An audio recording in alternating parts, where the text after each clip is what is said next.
Hi everyone, and welcome to a WordStream webinar, 10 off the chart tips to boost your Google and Facebook conversions.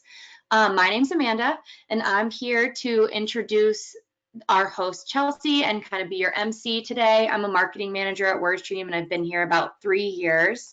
And then I just wanted to give you a little info on WordStream and Lookalike before we get started. So some of you may know WordStream from our content, from our blogs. We have amazing blog, awesome content writers, and really smart people here.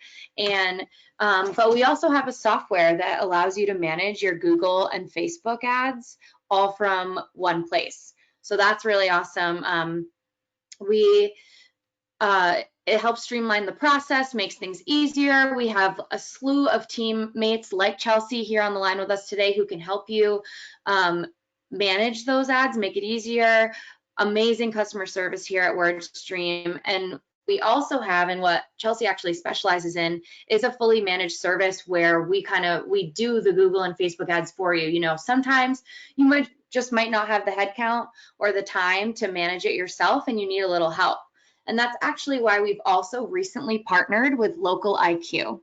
And so I just wanted to give a little update on Lookalike, that partnership. So again, similar to Chelsea's role, we now have the opportunity to offer everyone on the line here a really full service process where we can help you create a website, do SEO, manage your Google ads, your Facebook ads, and really just help you grow your business when maybe the marketing tasks on your plate are just feeling a little bit overwhelming. So just keep that in mind as we're going through here. Chelsea's an expert. She's going to give you so much information. It's going to be awesome, but I just wanted to give some updates on that before we get into the content.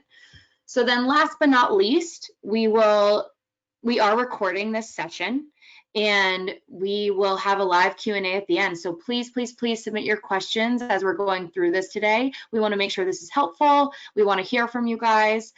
So please submit your questions, chat with us, let us know what you're thinking, and we'll be sure to answer them throughout or at the end of the presentation. So with that, I will pass it off to Chelsea. Awesome. Thank you, Amanda. Hi, everyone. I'm Chelsea.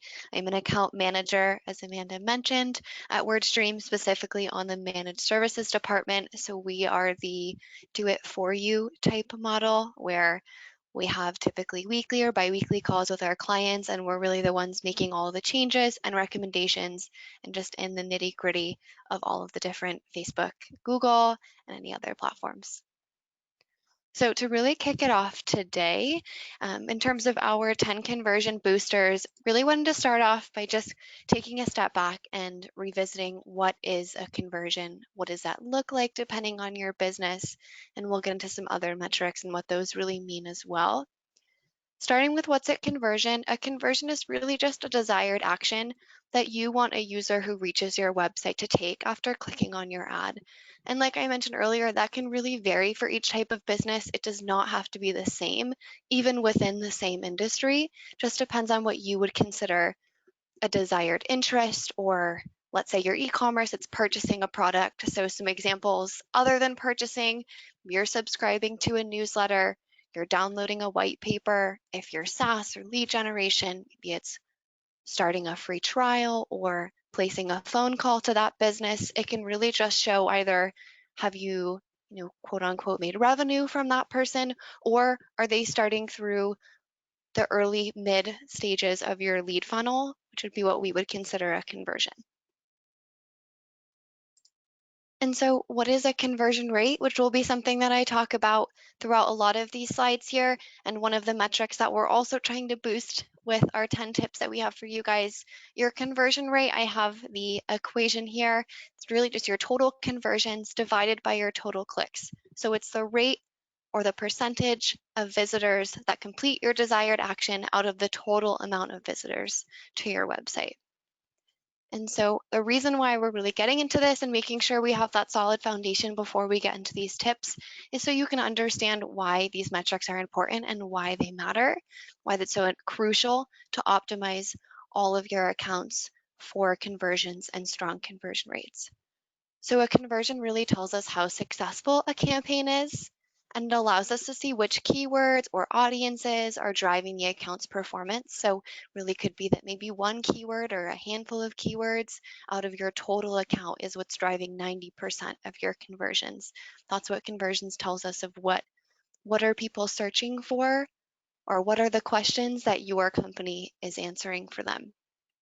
And your conversion rate shows us how effective a campaign is in relation to the amount of users that have interacted with it. So I have two examples below. Both we would consider successful campaigns. Campaign A has 1,000 clicks and 25 conversions. Campaign B has 250 clicks and 10 conversions. So if we're only looking at conversions and we don't take into consideration conversion rate, we see that campaign A is really successful. I would consider that a top performer of the account. But when we're looking at the ratio of clicks to conversions, so how many people landed on my website and how many people actually resonated with what I was saying, campaign B, from a conversion rate standpoint, would be more effective.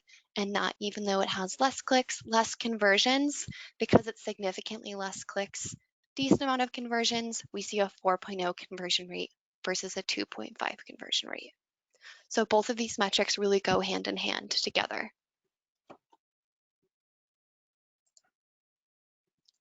So to show you guys how to get the best conversion rates yet for your industry, starting with Facebook, the first would be testing different ad formats. So the three formats that I'll be getting into today will be carousel, single image, and video. Starting with carousel, two options here. You see one option where these different images are all creating one images. So it really forces a user to interact with that image and scroll through to see the entire product. Versus a different carousel ad where each one of those cards that makes up the part of the shoe is a completely different image. So maybe you're a store that sells shoes. We'll use that as an example. You can have different shoes, maybe different shoe for each season or each shoe that you're releasing, something like that to show the individual more than just a single image. In the middle, we have our single image ad, which would be the most common ad format that I see used. You get your single image, your description. The nice thing about a single image ad is you can show that image that you want the most to be seen versus carousel where you're working with different images. That is the one image that individual is going to see. So you have a bit more control over that. For video, obviously a video ad. What I love about video ads is so many times when I see my clients testing out these video ads, we're always seeing just really, really great engagement rates with a video. So you get to really tell a story beyond what an image would say. So maybe that's describing your business or showing off a new product, whatever it is. So with testing different ad formats, why I always recommend this to clients is we don't know what's going to work for you unless we test. And maybe we do find that single image, the only ad format you've been working, is the strongest one. Without testing, we'll never know, and you could potentially be missing out on those really great conversions. For audience exclusions, our next Facebook conversion booster. I always say that more clicks don't always mean more conversions. So a lot of times individuals when looking at their account are only looking at the people that are reaching their website and not looking at how people are interacting with that. So with Facebook, where this really comes into play, and Google as well, is making sure that who is clicking on your ad is already as qualified as we can get them without them even, before they even see your ad, before they search for anything or your keywords, we're already narrowing down our audience from those that we know we don't want. This just allows you to remove those unqualified individuals, and you see in my screenshot right here, taken directly from the Facebook interface from Ads Manager. Right when you're creating your new audience, you have the ability to immediately exclude them. So thinking about, how does this fit into my business? Maybe you're a business where you don't have repeat customers. So if an individual has already purchased your product, there's no chance of them buying again. If that's the case, then you definitely don't want to show them, or maybe you don't want them to show your ads if you find your customers are using your ads to log into your product. Definitely don't want to pay to have someone click on your ad if they're already a customer. Like I said, there's no chance of getting more revenue out of them, and they're just using it maybe to call support or log into your product, whatever it may be. That's why I really recommend audience exclusions.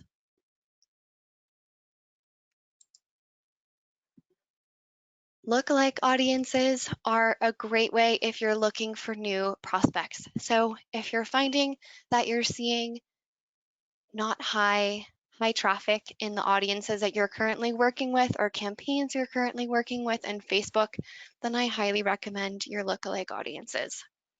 Essentially, all you're doing is taking an audience that you've already deemed to be successful, or taking, maybe it's a remarketing audience, right? Here, what I have selected would be individuals who have spent the most time on a client's website. It was set to 2-3 minutes, something where we knew they were reading through different pages, looking at different pages. Create a lookalike off of them, and you have the ability to select your audience size. So a 1% would be consistent of the most similar that Facebook can find. And this is based off of what it knows about the individuals that are in the audience that you have selected to create a lookalike off of that. So maybe it's certain interests, certain other companies that they're interacting with. Facebook essentially just try to create a mirrored image of that successful audience to find new prospects for you. And then you can even take it one step further, and you can layer in interests or other targets to refine your audience. So anything that you already know about your audience, you can layer those in and just really make sure that you have a tight-knit audience that you're showing your ads to.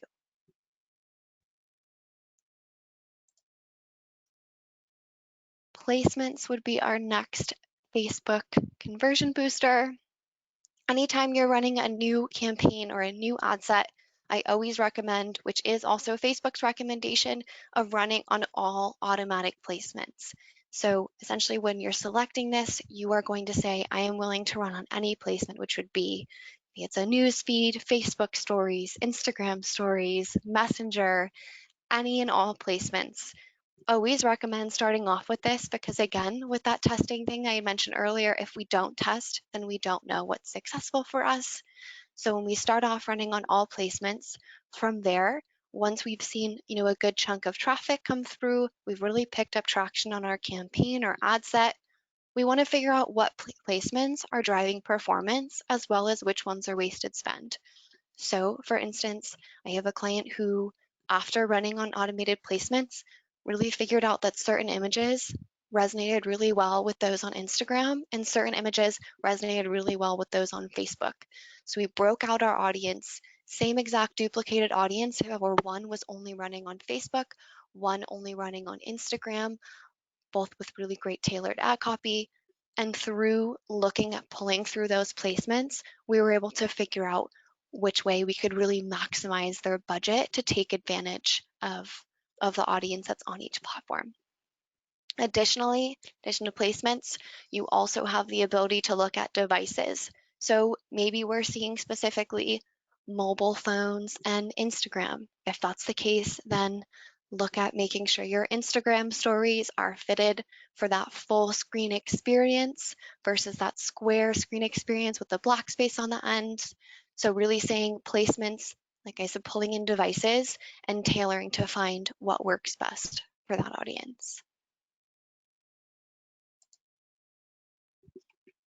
Starting to get into the Google side of things, the first we have is actually my absolute favorite conversion booster out of all of these, and it is observation audiences. So when you're adding in an audience into Google, you have two options. Targeting, you are saying, I want to narrow the reach of my ad group to these selected audiences. So only show my ads to these specific audiences. And then you have the option to layer on bid adjustments from there. So maybe I want to pay 15% more for these people, 15% less, whatever that may be. Targeting just means you're only showing your ads to those individuals. Observation mode essentially says we are not going to narrow the reach of this ad group. Who sees my ad will not change, but any audiences that you add in will collect information in the background. So what that looks like is, let's say we're using a detailed demographic of education. So I have on observation mode those who had a bachelor's degree and those who had an advanced degree. On observation mode, we're not changing my targeting at all. We're not changing who I'm showing my ad to.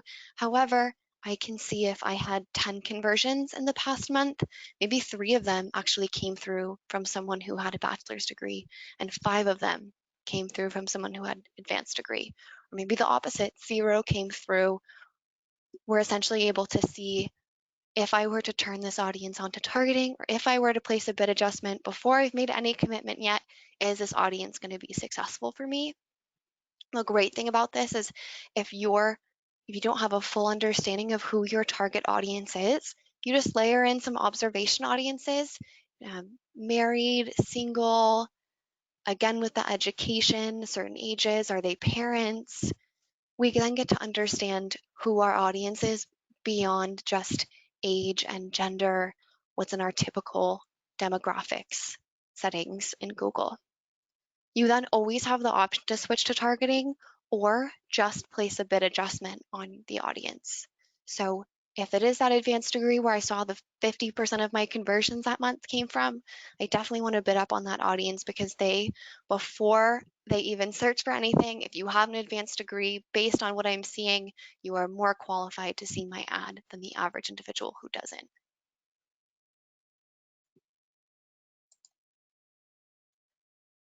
Next would be automated bidding strategies. So I have listed to the left here the automated bidding strategies options that we have with Google. I always recommend to start with 1 or 2 low or mid-performing campaigns.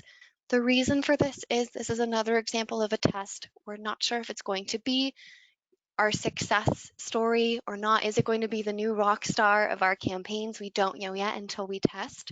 So I always say if you were to take your highest converting, your most successful campaign, and you're starting to mess with bidding strategies, that could really impact sales at the end of the day, or revenue or conversions at the end of the day.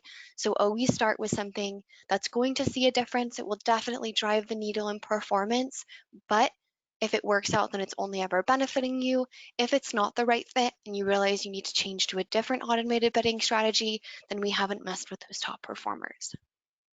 I also always say that we really need to take into consideration the fact that when we are putting an automated bidding strategy on a campaign, Google's algorithm will have to go through a learning phase. So we give the campaign at least 3 to 4 weeks before comparing performance. The next thing would be researching the bidding strategy and making sure that what it's going to do is going to be the right fit. So for a perfect example, target CPA, use that as an example, something that I would recommend if we're really trying to decrease that cost per acquisition that we're seeing. So what Google is essentially doing, if I'm telling it I want to run on a target CPA, is it is saying everything I know about this individual that's coming in at every single search. Are they qualified? Are they someone who typically lands on a website, bounces off, lands on another, bounces off, doesn't ever really make that decision and end up converting? If that's the case, then that target CPA bidding strategy is going to bid significantly down on that person. It's the opposite where we already know this individual is in market or researching my business, and they're someone that does download white papers, sign up for webinars, then that target CPA is going to bid up on that individual, saying that they're very qualified. So just understanding what Google is going to be doing, maybe it's maximize clicks, understanding that Google is going to sacrifice a bit of quality in order to make sure that you're driving clicks to your website. So if you're looking at a longer lead funnel, if you're looking at lead generation, we would want to have something like a maximize conversions or a target CPA versus a maximize click. So really just making sure you're understanding what metrics are going to change and why, make sure it's the right fit.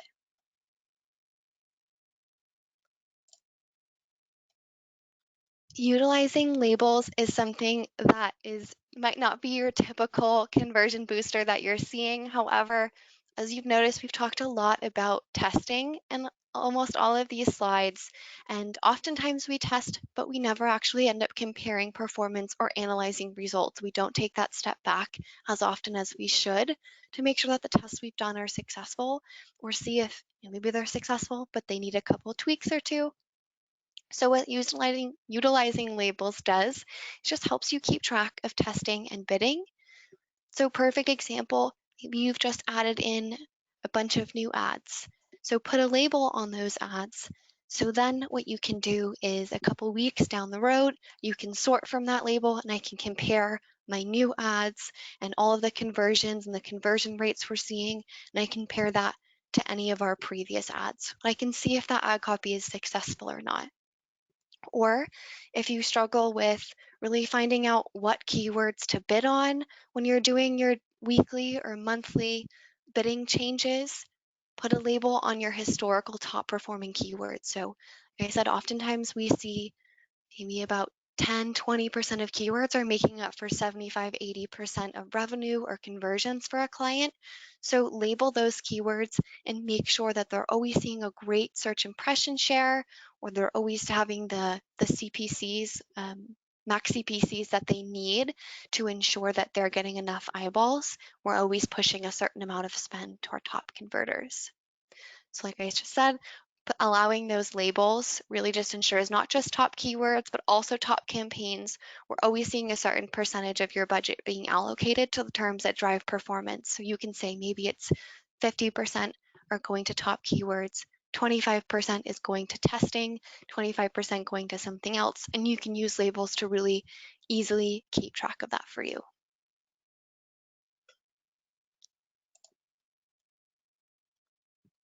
Next would be taking advantage of ad extensions. And for this one, I really mean take advantage of everything that you have offered in an ad extensions tab in Google, whatever is a perfect fit for your business. So I have here a Ray-Bans ad. This is always the go-to ad that I pull up if I'm trying to show someone what great ad extensions look like. In the yellow, we have what's referred to as our call-out extensions. So those are little 25 carat snippets or value props, essentially, of your business. Why I love call-out extensions is as you get to see, here's our description line that we're seeing here, and then we take up almost a full different or second description line in all of our callouts. We didn't have callout extensions, we wouldn't be taking up as much space showing all of these value props, the pay as you want, customize online, buy now and pay later. These are all things that are going to grab the attention of an individual on the search result page and get them to click. A structured snippet is a great way to show different types of something that you have. So maybe it's courses in your college and you want to show the different courses you have, or maybe you're showing locations or something like that. This one here is models. So they're showing the different models of sunglasses, just something to provide one, more information to the individual before they make the decision to click, and two, just more space that it's taking up. The last that's highlighted in purple would be our site link extensions. These are clickable extensions, and the way the cost works with ad extensions, they are not free if they are clickable. However, the cost would be the same price. So you'd pay that same cost per click as if they had clicked on your headline. What I recommend with site link extensions is that we're showing them, so let's say women's sunglasses, what someone had typed in, Ray-Bans had popped up. I would want to show them this customize your sunglasses. Maybe they want to see some type of promotions or deals that are running right now. So anything that's relevant to that specific campaign. In addition, anything that might be relevant to the entire account. So you can get really nitty and gritty with these. You can have them on the account, campaign, or ad group level to make sure that they're as tailored as they need to be. And they essentially just give individuals oh, maybe this is exactly what I'm looking for. Maybe this is a site link for webinars or white papers or contact my sales team.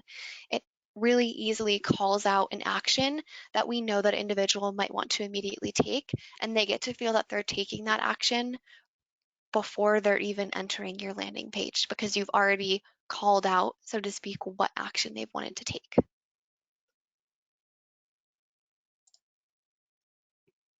There are actually two on this slide that I have here that are two different boosters. Both are remarketing and both would actually work with Google and Facebook. I would say that remarketing is really the biggest tool that you have in your tool belt when it comes to paid search or paid social. Because we're marketing to the right individuals, we're essentially saying that we already know this individual has shown interest in your product or your service. So the first one I'll start with to break down would be segmented and dynamic remarketing. Segmented remarketing essentially breaks out your remarketing audiences based on starter actions and interest actions. So if you're a lead generation, and maybe there's, it typically starts with someone downloading a white paper or signing on to a webinar, starting a free trial. There's many different actions in the lead funnel until they become a client. If you were to break out that remarketing, then you get to have specific ad copy based on where they are in the funnel. So if someone has downloaded a white paper, we'll say, for instance, I then get to use really great ad copy saying, maybe I'm showing them a different white paper that they might be interested in, or I'm talking about starting a free trial, or once they've started a free trial, I'm showing them ads to become a customer, to contact our sales team, so on and so forth, of just showing them the specific next action that you would want them to take.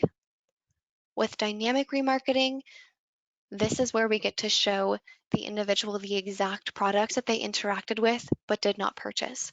So this is where I would want to say if someone had added to a cart and we're looking at some type of e-commerce client, looking at dynamic remarketing, if I was looking at black shoes in with black sandals or something like that, then dynamic remarketing is going to show me the exact pair of sandals that I was looking at. So I'm going to instantly recognize those shoes, and that's going to bring them front of mind because there's a great chance that I was interested in the shoes, especially if I added them to cart, but I stopped, did something else, and now this ad has led me back to reminding me, hey, you never purchased those shoes, something that without that ad I might have totally forgotten about.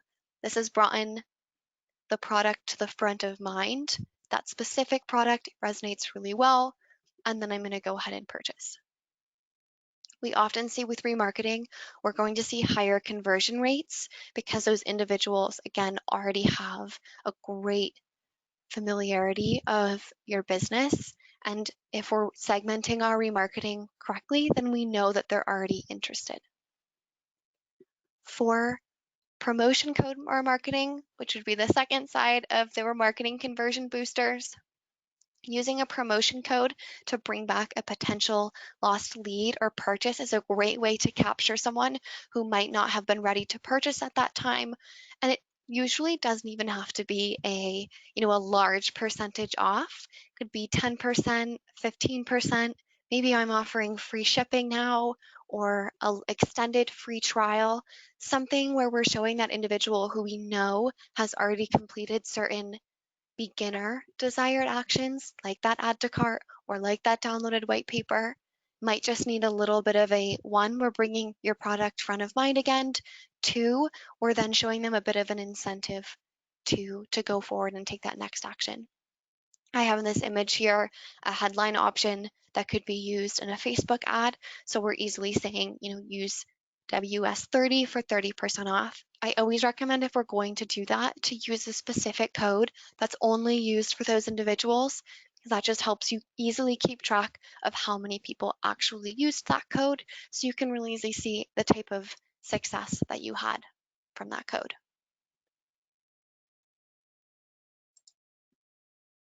So we've definitely run through a lot today. So I wanted to leave you guys with some key takeaways before we get into the Q&A portion. So for starters, testing to find what works is always so important. I know that testing always means that we're taking a portion of our ad dollars that we really want to make sure we're maximizing as much as we can, especially if we're working with a smaller budget. So testing can sometimes be scary, but there's nothing greater than testing and finding that it is actually the most successful test that you've done to date and is really going to boost your conversions and your conversion rate. So I always recommend testing small, so that way you're working with a smaller portion of your budget that you're gambling with, so to speak. Two would be collecting data to see who your target audience is. So what's great about something like the lookalike audiences or the observation audiences is that you then get to use all of that information later on down the road. If I've maybe figured out that my ideal clientele are parents, maybe I can use segmented ad copy to call out to parents or something similar like that, where we just get to learn a lot of who that target audience is, and collecting that data is always going to help us down the road. The third key takeaway would be to refine your audience to maximize your budget. So always trying to get rid of wasted spend and making sure when I've pressed go or launch on a campaign that I've already eliminated any type of unqualified client, and I'm really just refining my audience to who is going to be the most likely to convert. And that's where collecting our data to see who our target audience is going to allow us to do that. The fourth would be taking advantage of ad enhancers. So making your ad show up as big, taking up as much real estate as possible on the search result page, making sure that all eyes are just immediately heading towards your ad. If you'll definitely notice now that you're kind of seeing more and more of these ad extensions, once you pick them up and you know that they are what they are when you're Googling something next, I guarantee you will say that that ad that has site link extensions, location extensions, all of that is looking so much prettier than an ad that just has your typical headlines and description lines. It is very catching to the eye and definitely can't miss it.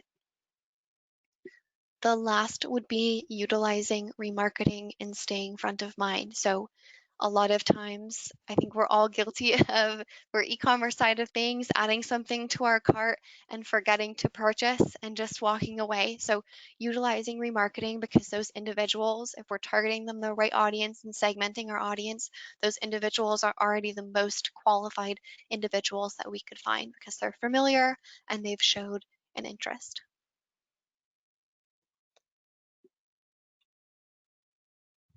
Awesome, Chelsea. That was incredible.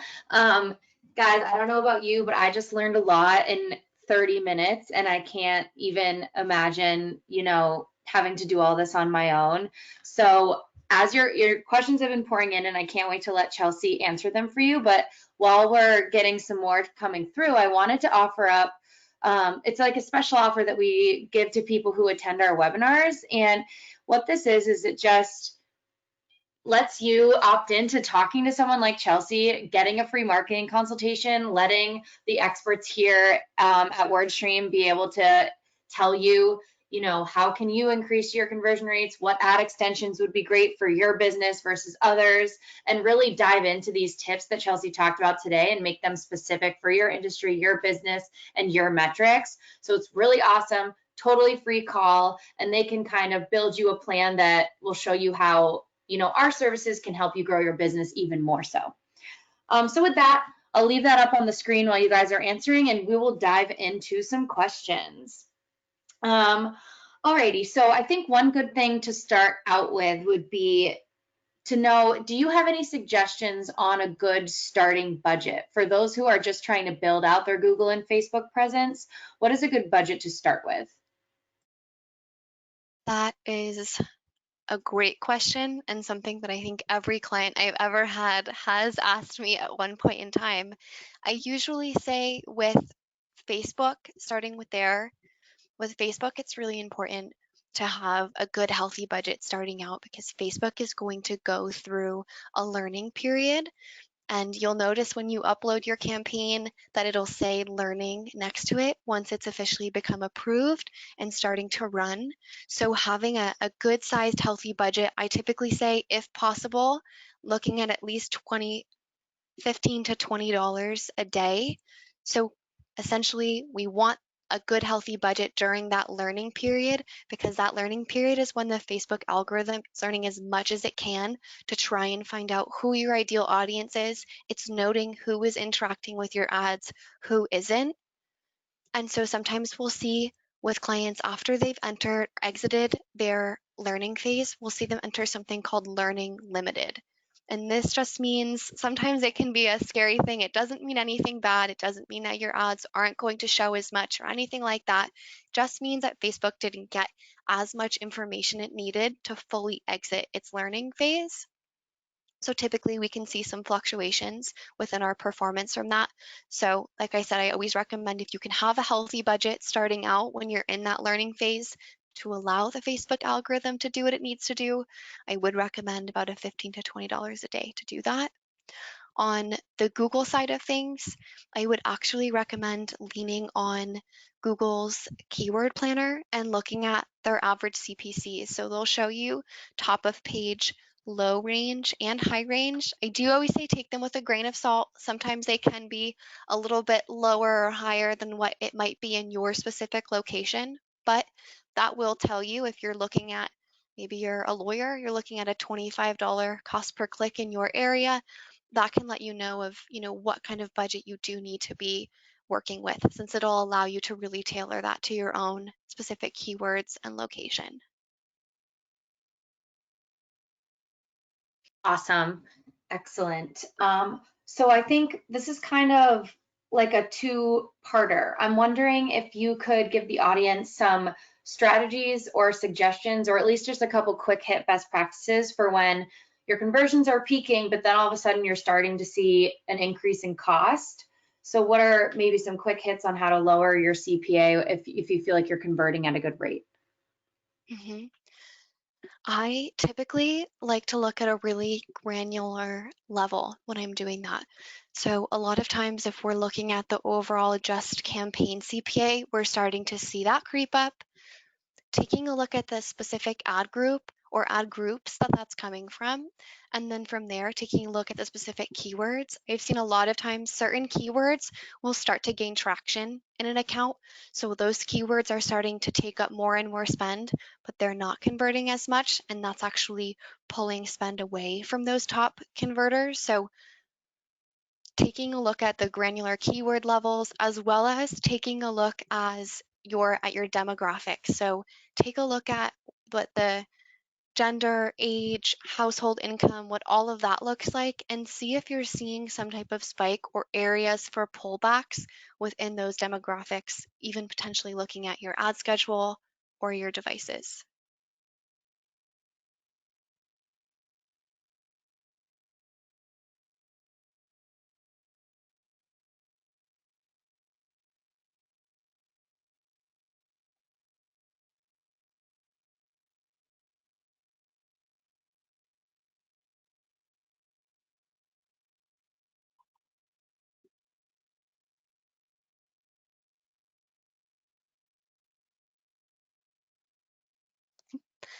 Looks like Amanda might be having a little bit of frozen. She just messaged me that she's frozen for a second. So I can just spend a couple extra seconds and just really dive into what I mean by talking about some quick best tips and best practices. So for instance, if you're seeing over the past 3 weeks that you've seen, your increase in CPA, like you had mentioned, then what you can do is I would say take that 3 week period where you're seeing that increase and compare it to the previous period. And from there, that's where you get to really easily say what campaign is specifically seeing less conversions, or maybe seeing more conversions, but you just mentioned a higher cost. So we're seeing a higher CPA.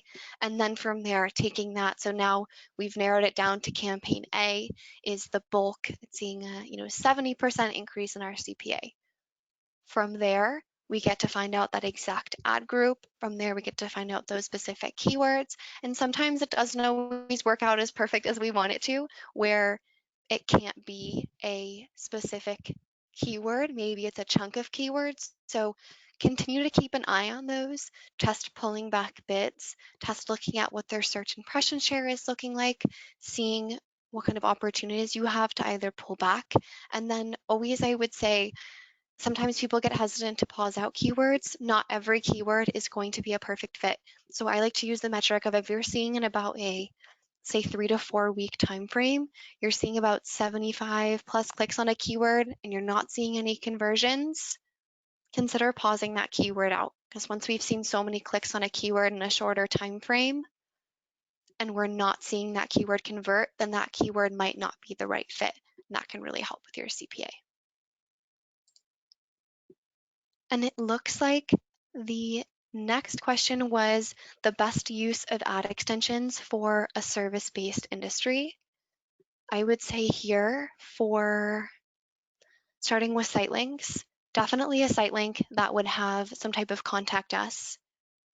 Another site link where if you have a pricing page or any type of pricings, definitely going with that. Any type of imagery that you can show someone. So maybe if it's event planning or catering and you want to show off some images of what that might look like to individuals, taking them there. Something that you could also utilize would be if you have something where the individual can come to your specific location using location extensions that allows that individual to click on that location extension and actually open up maps and take you right to whether it's an office or a building or whatever it is. Always looking at promotion extensions. So I know I mentioned talking about promotions on the Facebook side. Promotion extensions are also something that's available for Google. So looking at promotion extensions, maybe you're running some type of special that you want to have, that will also show right underneath your ad. And then the last thing I would say would be really taking advantage of your call out extensions. So whatever value props you have, maybe you've been voted best something in the city, or you offer free consultations, whatever it is that sets you apart from your competition or is what allows you to keep up with your competition, you'd want to have those value props in your call out extensions.